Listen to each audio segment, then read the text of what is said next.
வணக்கம். உங்கள் ரமேஷ் ஓம் பேசிட்டு இருக்கு. திருமலை லேட்டஸ்ட் அப்டேட்னு பார்த்தோம்னா டிடிடி கொடுத்துருக்கிற லேட்டஸ்ட் அப்டேட் ஸ்ரீனிவாச திவ்யானுகிரக விசேஷ ஹோமம் டிக்கெட்ஸ் இனிமே ஆன்லைனில் புக் பண்ணிட்டு தான் போகணும்.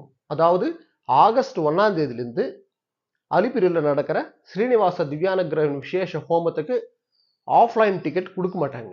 ஆகஸ்ட் 1ஆம் தேதியிலேருந்து இந்த பாயிண்ட் கவனம் வச்சுக்கோங்க. ஜென்ரலாக பார்த்தோம்னா மாதம் 150 டிக்கெட்டு ஆன்லைன், 50 டிக்கெட் ஆஃப்லைனில் கொடுத்துட்டு இருந்தாங்க.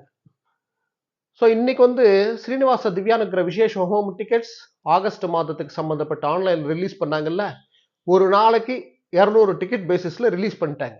நல்லா முடிஞ்சு போச்சு. ஆகஸ்ட் 1ஆம் தேதியிலேருந்து ஆஃப்லைனில் அலோவ் பண்ண மாட்டாங்க. இந்த பாயிண்ட் கவனம் வச்சுக்கோங்க. நான் டிடிடி என்கொயரிக்கு ஃபோன் பண்ணி கேட்டேன். இப்போ அவங்க என்ன சொன்னாங்கன்னா, ஆகஸ்ட் 1ஆம் தேதியிலேருந்து ஆஃப்லைனில் கொடுக்க மாட்டாங்க, இனிமேல் ஆன்லைனில் தான் புக் பண்ணிட்டு வரணும். இந்த ஜூலை 31 இந்த 4-5 டேஸ்க்கு ஆஃப்லைனில் கொடுப்பாங்க. ஜூலை 31 வரைக்கும் ஆஃப்லைனில் கொடுப்பாங்க. ஆகஸ்ட் 1ஆம் தேதியிலேருந்து ஆஃப்லைனில் கொடுக்க மாட்டாங்க. இனிமேல் மாதம் ஆன்லைனில் புக் பண்ணிட்டு தான் நம்ம வரணும். இதுதான் அப்டேட். ஓகே, நெக்ஸ்ட் அப்டேட்டில் மீட் பண்ணுவோம்.